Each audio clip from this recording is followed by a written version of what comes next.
Hello students, जैसे कि आपने मेरे पिछले वीडियो में एससीईआरटी के जो हिस्ट्री है उसका आप कक्षा 6 का पूरे एमसीक्यू वीडियो के माध्यम से देख लिए होंगे। आज के इस वीडियो में क्लास 7 जो हिस्ट्री है अतीत से वर्तमान, उसका हम पूरे के पूरे क्वेश्चन इस वीडियो में कवर करने वाले हैं। लास्ट में आपको ये भी देख लेना होगा अपने आप को कि आखिरकार जितने सारे क्वेश्चन इस वीडियो में थे उसमें मुझे कितने नंबर प्राप्त हुए। तो चलिए हम एक एक क्वेश्चन करके देख लेते हैं। और सभी क्वेश्चन इसमें कक्षा 7 के जितने भी एमसीक्यू है एससीईआरटी बुक में, बिहार सरकार की बुक में, वो सभी इस वीडियो में संकलित है।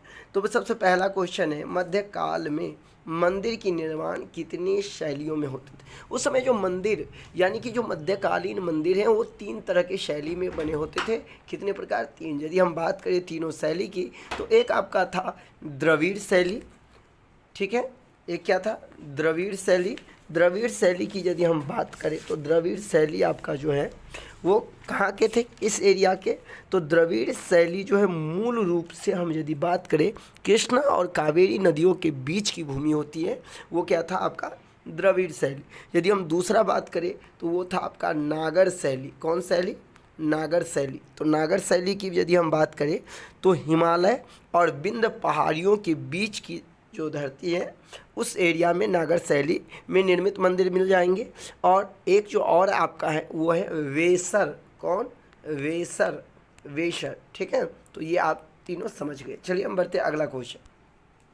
बिहार में नागर शैली में बने मंदिर के सबसे अच्छा उदाहरण कौन है? यही क्वेश्चन आपने देखा होगा हमारे कम्युनिटी पोस्ट में भी अपलोड है। तो इसका जो सबसे अच्छा उदाहरण है वो आपका क्या है? महाबोधि मंदिर। ये किस शैली में निर्मित है? तो आपको पता होनी चाहिए, नागर शैली में। नेक्स्ट क्वेश्चन देख लेते हैं हम, क्या है? मुसलमानों द्वारा बिहार में बनाई गई सबसे महत्वपूर्ण इमारत कौन है? तो देखिए, जो मुसलमानों द्वारा बनाया गया वो है मन्नेर स्थित मकबरा। यानी मन्नेर जो जगह है वहाँ एक मकबरा है, वो बनाया गया, ठीक है। अगला है, मुगल कालीन स्थापत्य कला अपने चरम पर कब पहुंचा? वैसे हम सभी प्रश्नों में टिक भी लगा ही दिए हैं, लेकिन फिर भी आप लोग अपना स्व मूल्यांकन यदि करते जाएंगे तो आपको पता चल जाएगा कि एससीईआरटी हमारा तैयारी किस तरह से है। मुगल कालीन जो स्थापत्य कला की हम बात करें तो उसमें सबसे ज़्यादा यदि बात हम करें तो शाहजहाँ के काल में क्या थे? अंतिम चरम पे था। शाहजहाँ जो है स्थापत्य कला में बहुत सारे, जैसे कि आपने देखा होगा उसी के समय ताजमहल का भी निर्माण किया गया था, ठीक है। अगला क्वेश्चन देखते हैं, 5वां नंबर। शाहजहाँ ने लाल किला का निर्माण, अब आप समझ गए कि लाल किला का भी निर्माण किसने करवाया था? शाहजहाँ ने। और जो कितनी ईस्वी में? 1638 ईस्वी में उन्होंने लाल किला का निर्माण करवाया। बढ़ते हम अगले क्वेश्चन। एक सभी एडिशनल इन्फॉर्मेशन आप सभी को दे दूं कि जिस तरह से आप देख रहे हैं एमसीक्यू मैं वीडियो के साथ ला रहा हूं, और इसके अलावे भी बहुत सारे ऐसे टॉपिक होते हैं जो कि एमसीक्यू रूप में नहीं दिया होता है। उसके लिए आप यदि पूरे नोट्स लेना चाहते हैं, परचेज करना चाहते हैं, तो मेरे द्वारा सभी कक्षा का, ऐसा नहीं जो सिर्फ हिस्ट्री बल्कि ऑल सब्जेक्ट का नोट्स जो है वो आपको मिल जाएंगे। इसके लिए आपको ख़रीदना होगा, और इसके लिए आप जो है 8873794919 जो हमारा व्हाट्सएप नंबर है, इस पर आप मैसेज करके यहाँ से आप जो है अपना नोट्स पूरे बारीकी ढंग से, जिसमें पढ़ने में आपको कहीं ना कहीं एससीईआरटी पूरी कंप्लीट हो जाएगा, वो नोट्स आप वहाँ से ले सकते हैं। वैसे जो भी संभव हो रहा है हम यूट्यूब के माध्यम से आप लोग को भी देते जा रहे हैं। अगला 6वां नंबर क्वेश्चन है, सिंध विजय किसने की? यानी कि सिंध विजय जो है वो किसने की थी? तो मोहम्मद बिन कासिम ने क्या क्या था? सिंध विजय। अगला है मोहम्मद गजनी। मोहम्मद गजनी के नाम आप सुने होंगे। तो कहता है कि कौन सा विद्वान भारत आया? यानी कि मोहम्मद गजनी के साथ जो विद्वान आया था उसका नाम क्या था? तो अल बेरूनी। अल बेरूनी का बहुत सारे किताब हैं, जैसे किताब उल हिंद भी जो है अल बेरूनी के द्वारा ही लिखा गया है, ठीक है। बढ़ते हम अगले क्वेश्चन। भारत में कुर्ता पजामा, यानी कि अभी भी जो कुर्ता पजामा का प्रचलन है वो किसके आगमन? ईसाई, फारसी, यहूदी, मुसलमान। तो ये जो इसका राइट आंसर हो जाएगा वो मुसलमान हो जाएगा। इसके बाद है अलवर और नैनार। यहाँ 2 चीज़ हैं, एक है अलवार और दूसरा है नैनार। कहाँ के भक्ति संत थे? ये दोनों संत थे और कहाँ के संत थे? तो दक्षिण भारत के संत थे। कहाँ के? दक्षिण भारत के। आपने सुना होगा मोइनुद्दीन चिश्ती की दरगाह। मोइनुद्दीन चिश्ती की दरगाह बहुत ही फेमस है और ये जो दरगाह है वो आपको कहाँ है? अजमेर है। कई बार इसे लोग अजमेर शरीफ भी बोलते हैं। तो ये मोइनुद्दीन चिश्ती की दरगाह कहाँ है? अजमेर में है। ठीक है, बढ़ते हैं हम नेक्स्ट क्वेश्चन की तरफ। अगला क्वेश्चन है, मुगल के उत्तराधिकारी राज्य में कौन राज्य आता है? यानी कि जहाँ पे मुगल जो है अपना शासन करते थे उसका उत्तराधिकारी राज्य कौन था? तो वो अवध था। क्या था? अवध।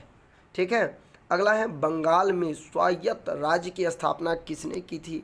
मुर्शिद कुली खान ने बंगाल में स्वायत्त राज्य की स्थापना की थी। कौन? मुर्शिद कुली खान। देख रहे हैं क्वेश्चन का स्टैंडर्ड कैसा है, आपको एकदम पूरे के पूरे यदि देखें तो SCRT यदि आप कंप्लीट कर लेते हैं तो आपकी तैयारी को एक बहुत ज़्यादा बूस्ट मिल जाएगा। देखिए, सबसे यदि आप बात करें हिस्ट्री या फिर ज्योग्राफी या कोई भी सब्जेक्ट है, यदि आप डायरेक्ट कोई भी बुक लेकर के पढ़ रहे हैं तो आपको अपने आप में ये नहीं होगा कि हम कितना अपनी तैयारी को कर चुके हैं। लेकिन आप सभी को बता दें, यदि आप क्लास 6 से लेकर 10th तक या फिर 12th तक या जैसे जैसे आप बढ़े, पहले 6 to 8, फिर 8 से 10 और फिर 10 से 12, इतने सारे सब्जेक्ट को यदि SCRT के रूप में आप कंप्लीट कर लेते हैं तो एक अंदर से अलग एनर्जी आपको आ जाएगा। आपको लगेगा कि नहीं, मैं जो है वो जो सिलेबस दिया गया था SCRT का वो पूरे का पूरे अब कंप्लीट कर लिया हूँ और बहुत कुछ है SCRT के बुक में।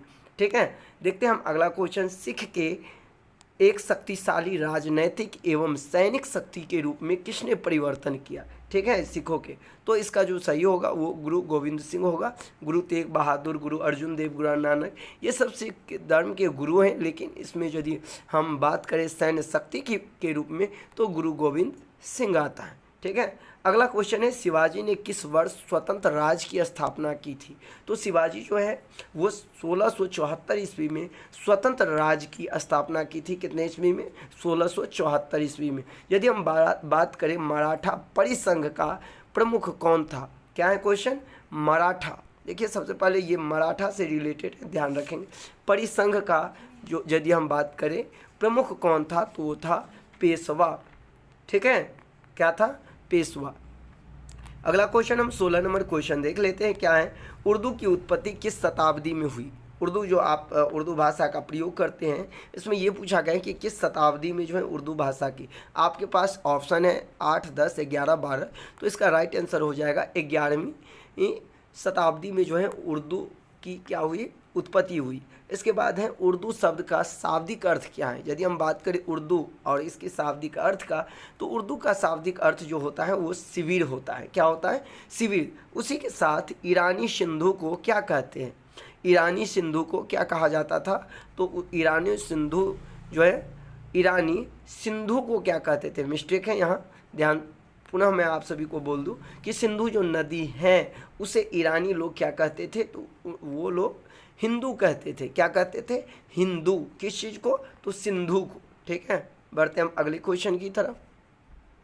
19 है, अकबर के नवरत्न में इनमें से कौन थे? आपने पढ़ा होगा, यदि बाबर का पूरे वंशज को पढ़ा होगा तो उसमें आपने देखा होगा कि अकबर का भी जिक्र है। क्योंकि यदि हम बात करें बाबर के बाद हुमायूं और हुमायूं के बाद अकबर जो है अपना शासन संभाले और इसके समय में 9 रत्न रहते थे, जिसे कहा जाता था नवरत्न, जिसमें आपका तानसेन भी एक था। और तानसेन का संबंध जो था वो किस चीज़ से था? संगीत से था। किस चीज़ से? संगीत से। वही यदि हम बात करें टोडरमल की, टोडरमल जो अकबर के नवरत्न में से एक थे,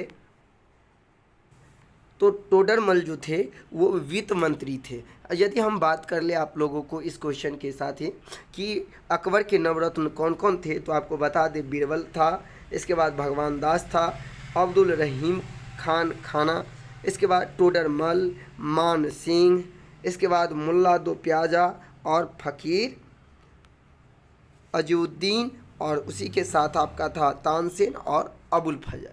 तो ये 9 रत्न जो हैं वो किसके दरबार में थे? अकबर के दरबार में थे, जिसे नवरत्न कहा जाता था। ठीक है, बढ़ते हम अगले क्वेश्चन। तुलसीदास ने किस ग्रंथ की रचना की? तो शायद ये तो किसी को भी नहीं गलती होना चाहिए, रामचरित्र मानस। वही यदि हम बात करें अभिज्ञान शकुंतलम का तो ये कालिदास ने रचना किया था, और मेघदूत की हम बात करें तो ये भी कालिदास ने रचना किया था। तो उम्मीद करते हैं हिस्ट्री के ये जितने सारे MCQ था, ख़ास तौर पे कक्षा 7 का, वो हम आपको इस वीडियो में कवर करवा दिए।